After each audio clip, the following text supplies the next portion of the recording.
The team that had the best offseason, the team that had the worst offseason. The team that had the best offseason, I would say the team that had the best offseason. God, I would almost go Rams, but they just lost Cam Akers, so it would seem I don't know. I have a hard time going with them. And the Bucks are an easy answer because they bring everybody back. I'm going to give you a little bit of a curveball. I'm going to say the Chargers.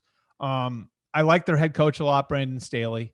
And I think they quietly fixed their offensive line in a very pragmatic way where they didn't overreach for anybody.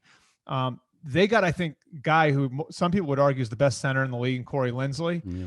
And they drafted a left tackle on Rashawn Slater, who no one thought was going to be there at 13. So they got good value in free agency. They got good value at left tackle. They were able to fix both of those spots without going crazy.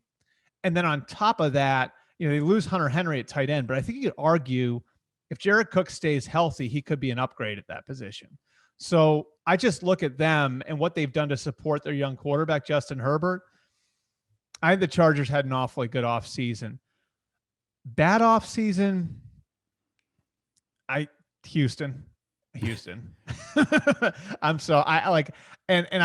like a lot of what Nick Caserio has done there, but I think going through what you went through with Deshaun Watson, all of the stuff with with Jack Easterby, I think that you put a lot on the plate of David Culley in his first year in Houston. So I think it's hard to answer it any other way than it's the Houston Texans who had the toughest offseason. Now, I think Nick Caserio has a chance to be a brilliant general manager. So he's got a chance to turn it around. I think he brought some really underrated, competitive free agents into the building. But I don't know how that's better than a 3 or 4 win team, which, look, you win 3 or 4 games. If you're competitive and you're able to establish something program wise, maybe you trade Deshaun Watson for a king's ransom. And then, we get to April and they're looking at Spencer Rattler and Sam Howell and all those different guys in the draft. So, part of it's sort of where the franchise is, but I don't think you'd argue they had a very good offseason based on everything that happened.